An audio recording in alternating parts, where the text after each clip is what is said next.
Boa tarde aos nossos telespectadores, aos internautas que nos assistem, iniciando mais um episódio de A Maçonaria e a Humanidade. Vocês devem estar estranhando que eu estou sem meu notebook, né? É que, como havia prometido, hoje nós vamos fazer uma entrevista dentro de um templo de uma loja maçônica, para que vocês também conheçam o templo por dentro, aqueles que não conhecem. Portanto, nós vamos sair agora daqui, nos dirigir à loja Rocha Azul, aqui em Montenegro. Até daqui a pouquinho. Estamos chegando no templo da loja maçônica Rocha Azul, em Montenegro, Rio Grande do Sul. Hoje, como havia prometido, nós vamos fazer uma entrevista, né, e nosso episódio vai ser gravado dentro da loja. Vamos entrando, vamos nos encontrarmos com eles lá então. Bem, telespectadores, chegamos no templo da loja Rocha Azul, aqui em Montenegro. Conforme havia prometido, nós vamos fazer esse episódio, está sendo gravado aqui dentro da loja para que vocês conheçam um templo maçônico. Começando, nós já vamos conversar aqui com o Mariotti a respeito de... A pessoa confunde muito loja maçônica, templo maçônico. É que a loja acontece dentro de um templo maçônico. Loja é onde se reúnem, vamos dizer assim, os obreiros, né, da época da maçonaria, os irmãos da loja. Então, o nome loja vem de tradição que vem lá da época dos construtores. Por isso chama-se loja maçônica, né, onde se reúnem os irmãos maçônicos. Mas o local em si é um templo, é dentro de um templo. Um templo pode servir para várias lojas, né? Pode ser propriedade de uma, como aqui em Montenegro, como é em Porto Alegre, e o templo é alugado por outras lojas, né? Exatamente. É normal, né, Maria? E isso que eu gostaria de conversar um pouquinho. Templo e loja. Exatamente. Vamos nos situar primeiro, né? Aqui nós estamos dentro do templo da nossa loja, né? Que é o espaço, né? O espaço todo é a loja, a gente tem o salão de ógaves, tem o átrio, que é o hall de entrada, onde a gente se reúne antes de adentrar ao templo, né? Deixemos os pensamentos impuros lá fora para que dentro a gente otimizar tudo, né? E aqui temos diversas lojas trabalhando, como a gente diz. O que é? As lojas são divididas nas potências, as lojas maçônicas, né? Como são os três pontinhos ali, 3 lojas. Grandes lojas do Brasil, né? Grande Oriente do Brasil, ao qual não pertence, e os grandes Orientes estaduais. Eu, particularmente, ao GORGS, que é o Grande Oriente do Rio Grande do Sul. É importante, né, que cada estado, por exemplo, tem o seu Grande Oriente. O Grande Oriente de São Paulo, né, que são orientes estaduais. Né? O GORGS do Rio Grande do Sul, o GOSC de Santa Catarina, o do Paraná, eu não sei qual é a sigla, mas o GOSP de São Paulo, cada estado tem. Né? É isso aí. E são estaduais. Depois tem as grandes lojas, né, que se diz que tem a origem justamente nas grandes lojas da Inglaterra. A França também foi aqui, né? Mas é uma outra potência, né? E espalhada por todo o planeta aí, não tem? E o Grande Oriente do Brasil, que foi fundado, né, em termos nacionais, em termos de país, de Brasil. Assim como o GORG do Rio Grande do Sul, ele pertence ao Rio Grande do Sul. O Grande Oriente do Brasil é o Brasil, então ele tem em todos os estados, muitos estados têm, né, lojas do Grande Oriente do Brasil. Essa divisão não divide os maçons, é bom, importante saber. Né? São 3 potências, mas são tudo maçons. Um único objetivo. Isso é bem tranquilo. É como se fosse, vamos dizer assim, são irmãos lá na Alemanha, por exemplo. Né? Qualquer um de nós que for lá, ou que tem que viajar lá algum irmão, se identificando aqui como irmão, né? Existem vários meios que isso aí... Como tal será recebido. Como tal será recebido. Será recebido como irmão. Olha, digo para vocês até assim, ó, por incrível que pareça, tão forte essa união entre os maçons, que a gente pode dizer assim, olha, talvez mais forte que o irmão de sangue. Muitas vezes mais forte que o irmão de sangue. É verdade. Então, veja a importância, né, como se leva isso a sério. Então, é uma das que a gente queria trazer para vocês, né? Então, existe, assim, repetindo, então, várias lojas existem várias, né? Cada loja, né, ela precisa usar um templo, E o templo, ele é ornamentado simbolicamente. E aí nós vamos entrar também na parte simbólica depois, mostrando para vocês esse templo, né? E algumas coisas aqui dentro que representam, né? Para nós, maçons. Isso é muito, muito importante, né? Eu gostaria até e aproveitando enquanto pesquisa, nós temos aqui 3 lojas trabalhando, que é a loja Rocha Azul, que é a atual proprietária do prédio, digamos, na qual está registrado o nome, a Cidade de Montenegro, né, das grandes lojas, né?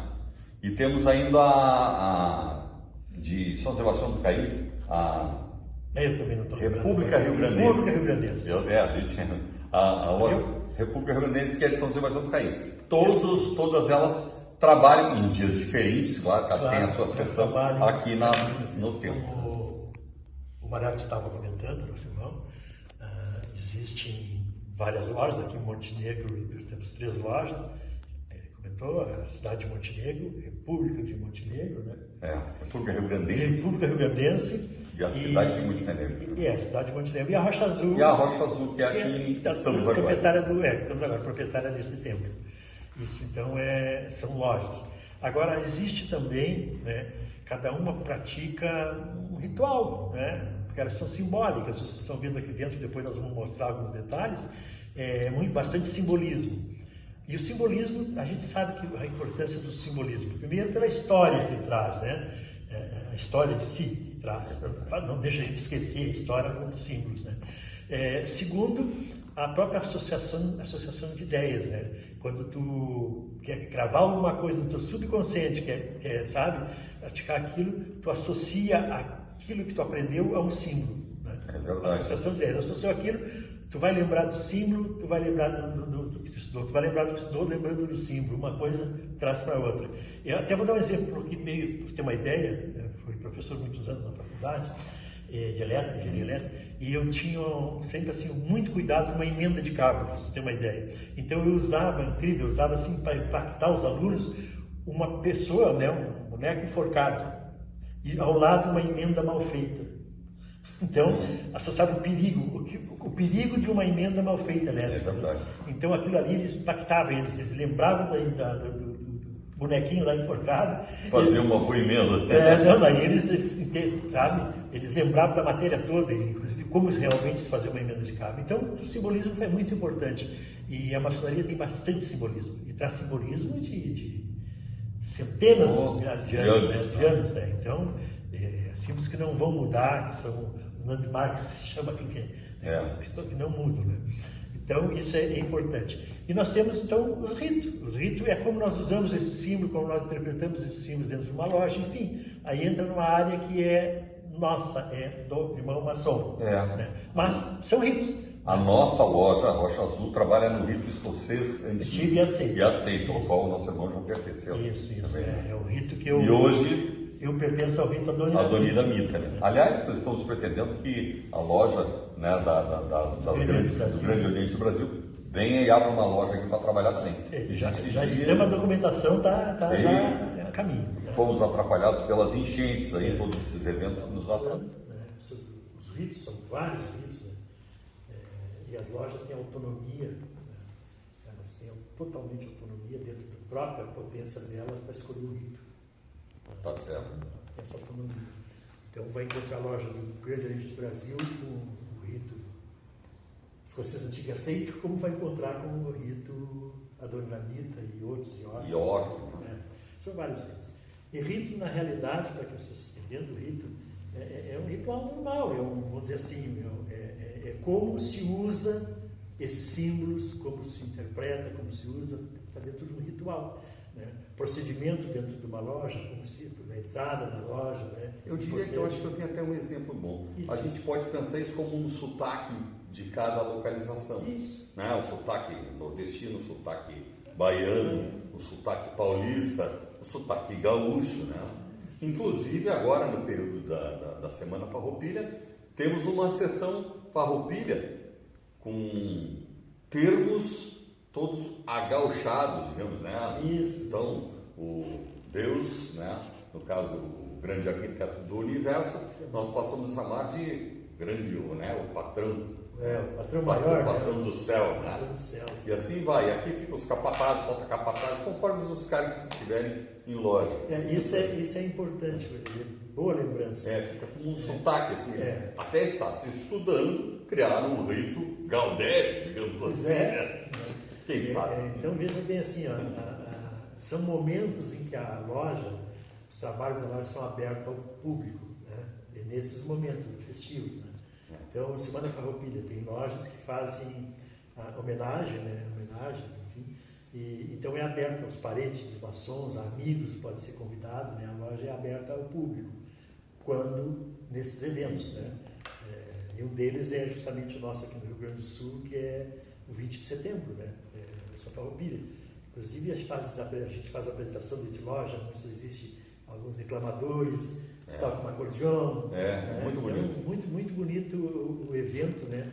A homenagem à Revolução Farroupilha feita dentro de uma loja maçônica, E como disse o irmão aqui ao lado, o Mariotti, nós temos nosso traje típico maçônico usado dentro da loja.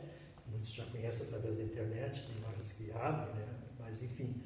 E, por exemplo, na Semana Farroupilha, no evento esse, nós usamos traje gaúcho, tipicamente gaúcho, não isentando o nosso avental. Esse é importante.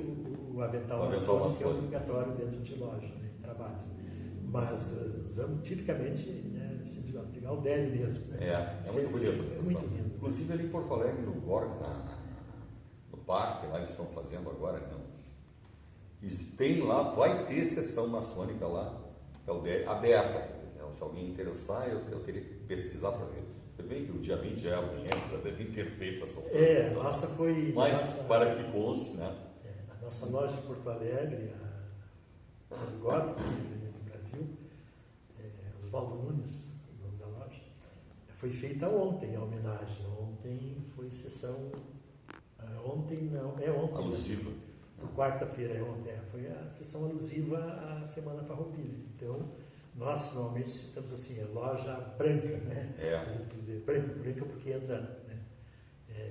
Onde pode entrar pessoas não maçônicas, exatamente. Maçons, né? Pode entrar, né? Então isso é muito importante. A gente, terça-feira próxima passada, agora teve uma iniciação de um novo irmão em loja. E a gente fez uma alusão daí à Semana Farroupilha, né? E vamos ver se agora na próxima terça a gente faz ainda mais alguma coisa, lembrando que não houve muita chance. Isso, vou até aproveitar assim, como o irmão falou, né? Tiveram uma iniciação. Iniciação é quando a pessoa é apresentada na maçonaria, ela enfim... É convidada a entrar na maçonaria. Convidada a entrar na maçonaria, cumpre todo o que é importante para o maçom, né? Principalmente começa pelo caráter. Então, já vou deixar de novo, deixa eu avisar, não se entra para a maçonaria sem o convite de um mestre maçom. Exatamente, isso é muito importante. É importante, não entra, existe muito golpe nas redes sociais, oferecendo, né, para a pessoa ser maçom, entrar para a maçonaria, compra um relógio, compra não sei o quê, paga tanto e vai ser maçom. Não existe isso, pessoal. A maçonaria não existe. O maçom só entra na maçonaria se convidado por outro maçom. Isso é muito importante. E um detalhe, ele passa por uma série enfim, vai ser vasculhado de análise, vão fazer uma sindicância, peça de uma sindicância, enfim, muitas vezes ele pode preencher uma ficha que morou sempre aqui em Montenegro, daqui a pouco ele morou em São Paulo, aprontou lá. Então, o nome dele, a ficha dele vai correr para o Brasil todo. Vai ser pesquisado. Como qualquer cadastro hoje em dia, né? A loja também pesquisa, a loja maçônica também pesquisa. Né? E importante, muito importante também, que tu não consegue ser maçom se a tua parceira, tua companheira, tua esposa, enfim, a pessoa com quem tu vive, a mulher com quem tu vive, não aceitar. Permitir, é verdade. Não permitir, isso é muito importante também. Às vezes as mulheres perguntam, né? Mas a maçonaria normalmente não entra mulher, enfim, tal, estão discriminando. Não. Pelo contrário, o homem não entra se a mulher não deixar. Se ela não permitir, não entra. Né? E Então veja a importância, né, que tem. E a gente, inclusive, será que eu tenho vontade de entrar na maçonaria? Primeiro a gente pergunta, né? Não, e tem um detalhe, né? Assim, quando vão conversar com o casal, vai receber a visita de maçons do casal, Sim. e tem que ser o casal, não é só o marido, o casal, justamente porque, né? E quem vai conversar com eles são pessoas muito bem treinadas, e mesmo que ele tente forçar a mulher a dizer que aceita, a gente vai perceber a fisionomia, do jeito que ela não aceita, ele não vai ser aceito. Tá certo. Enquanto a família da nossa mulher vai aceitar. Perguntaram por quê, né? Vamos começar, para o pessoal entender um pouquinho, né, algumas simbologias dentro do templo. O templo maçônico, ele representa simbolicamente o mundo. Então nós temos a abóbora celeste, gostaria que mostrasse, né, a abóbora celeste, onde tem várias estrelas, tem estrelas com seus símbolos próprios, né? Nós temos a lua, nós temos o sol, né? Aqui é a morada do grande arquiteto do universo. Aí pergunto, o que é grande arquiteto do universo? Não, a maçonaria usa, né, como o criador do mundo, o ser supremo, o nome como grande arquiteto do universo, porque não põe nome, né? Na verdade, as religiões têm noção de Deus, Jeová, Oxalá, enfim, e todas têm o mesmo Deus, apenas nomes diferentes.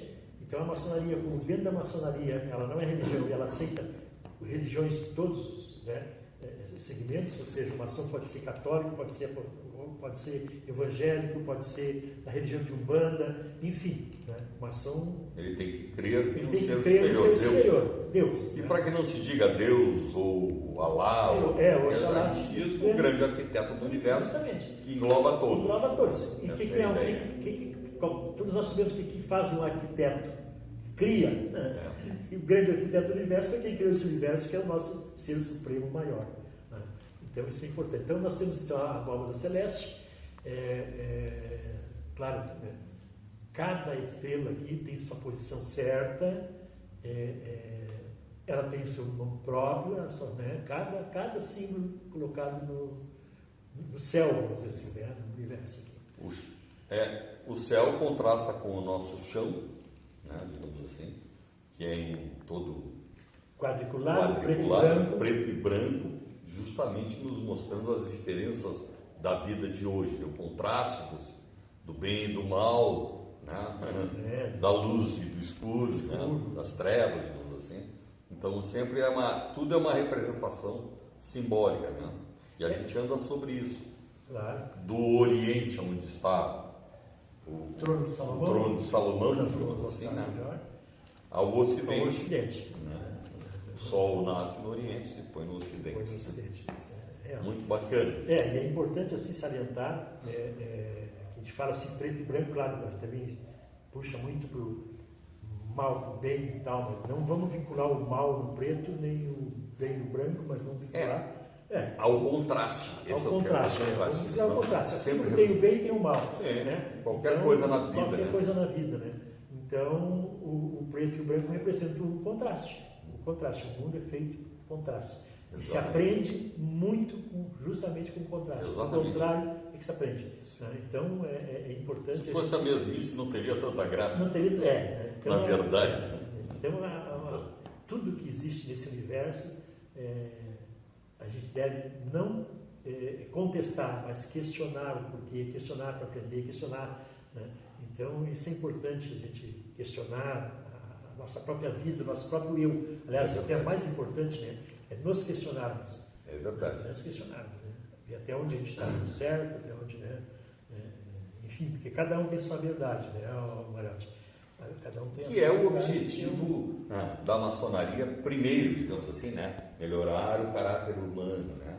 Aprimorar as falhas do homem, ainda que o homem imperfeito, né? A maçonaria perfeita, o livro escrito é perfeito, a gente lê a teoria perfeita, mas o homem é falho. Então muitas vezes, né? Como qualquer lugar sempre existe. Portanto, o maçom não é perfeito. Não é perfeito, exato. Falho com qualquer humor. O professor está procurando em conjunto dentro do tempo se aperfeiçoar. Se aperfeiçoar cada vez mais. Esta é a ideia. Né? Isso é muito bom. Muito também. Mas então, continuando assim, né? Nós estávamos comentando sobre o nosso tempo, como ele representa o mundo aqui dentro, né? Então está ali nossa roda celeste. Cada símbolo tem a sua finalidade, tem o seu, cada estrelinha. A corda que dá a volta em todo o tempo de 81, nossa. Essa corda também. Ela passa lá atrás. São símbolos, né? Representa o fechamento e a união dos irmãos também, né? Trabalham todos juntos. Todos juntos. Eu não sei se o pessoal já notou. Uma presa ao outro, digamos assim. Né? Ia deixar para o Mariotti então nos dizer.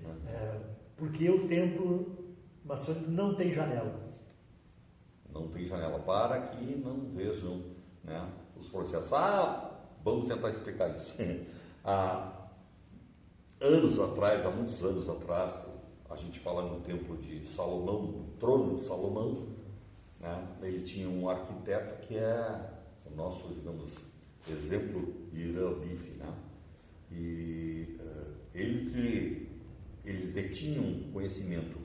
O Irã, por sua vez, tinha conhecimento egípcio de construções e foi contratado por Salomão para construir o templo. Daí se começou lá, não se sabe, mas a ideia foi utilizada como tal, já desde aquelas ideias, onde se detinha o conhecimento, não era escrito, não tinha como gravar, não tinha, tinha os scripts, tinha as tábuas, não havia tecnologia, então eles agrupavam todos os irmãos e repassavam os conhecimentos.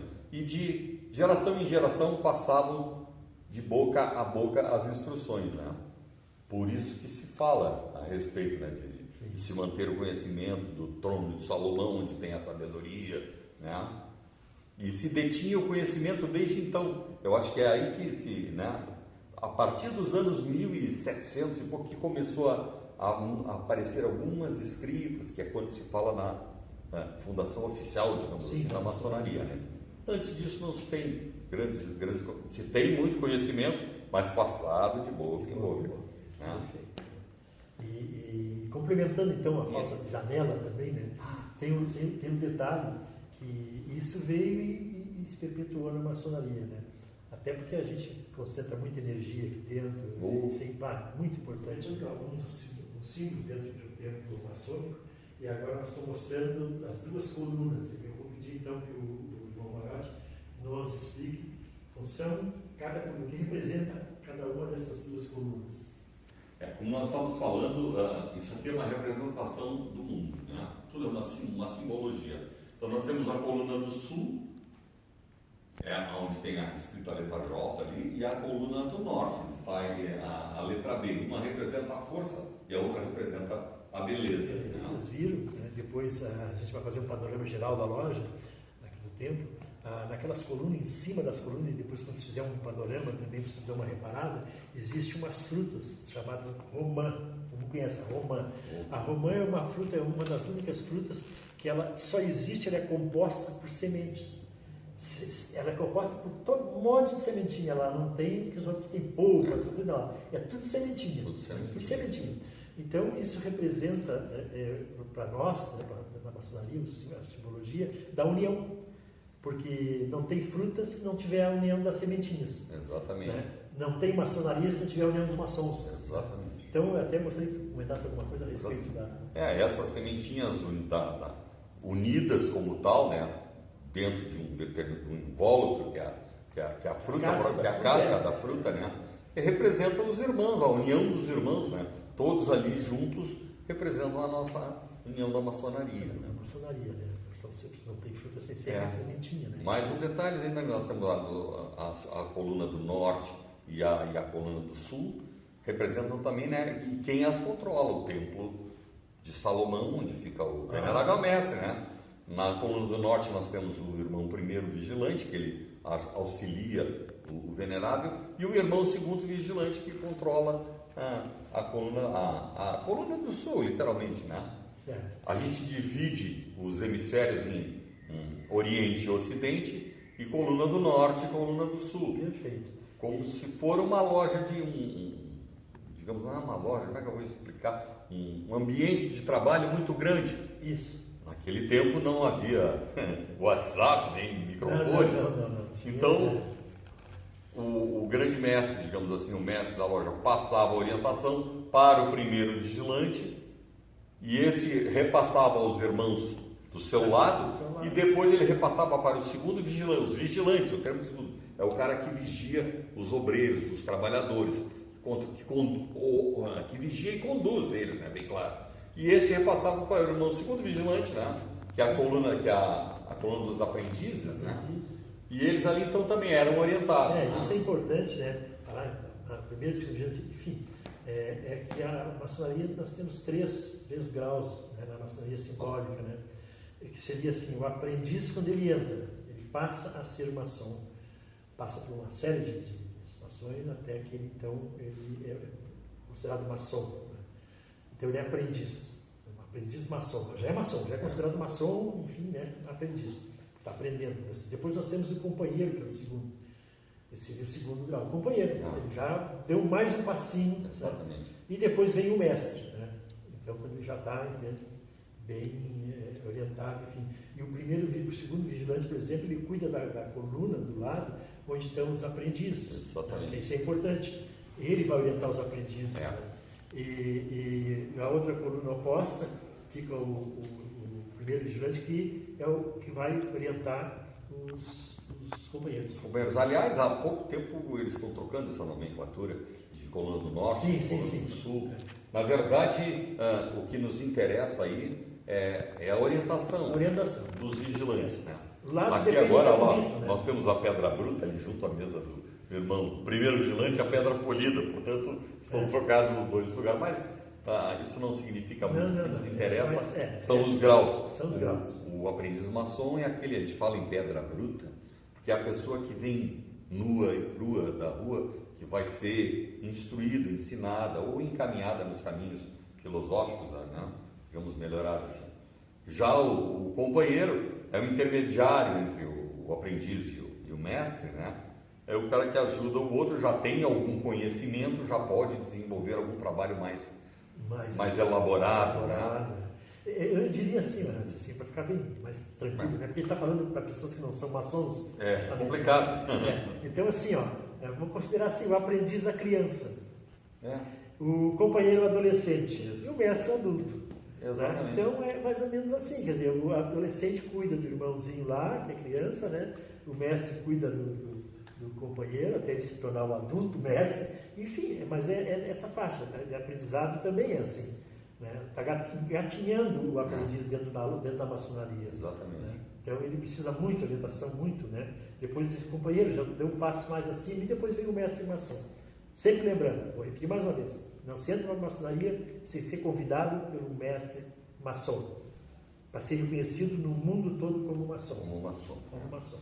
De Isso. novo, existem muitos golpes golpes em relação à maçonaria aí. Até porque existe muita mentira na internet a respeito da maçonaria. E a gente sempre trabalha para tentar ajudar todos, né? E uma das finalidades justamente desses episódios que a gente está apresentando, né, sobre a maçonaria e a humanidade, é justamente desmistificar essa parte que acha que a maçonaria é satânica, a maçonaria enriquece as pessoas, né? Muitos pensam que ela vai enriquecer, vai dar poder, e aí... Tem pessoas que entram que acham que vão ficar aí. Justamente muitas entram ilusão. E entram enganadas por golpistas, né? Exatamente. Entra por ganância, porque o maçom é outra coisa, né? Os 3 pilares o inverso da ganância. Os 3 pilares da maçonaria é bem claro, né? Quer dizer, a liberdade, igualdade, fraternidade. Somos livres, respeitamos a liberdade do outro, né? Dentro da nossa liberdade, respeitamos a liberdade do outro, enfim, né?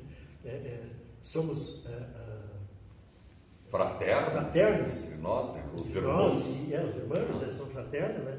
E essa fraternidade se expande para fora da maçonaria. Somos iguais. Tratamos um igualmente com o outro. E justamente, né? A igualdade é fundamental, né? Ninguém é melhor que ninguém. A gente tem pessoas de todos os níveis e todas as instruções aqui. Olha, esse é o nosso irmão forense, o grande físico, mas a gente tem diversos níveis e todos aqui, médicos, né? Doutores, todos nós somos irmãos, nos tratamos como tal. Como tal, justamente. Não existe essa distinção. Vamos seguir a nossa...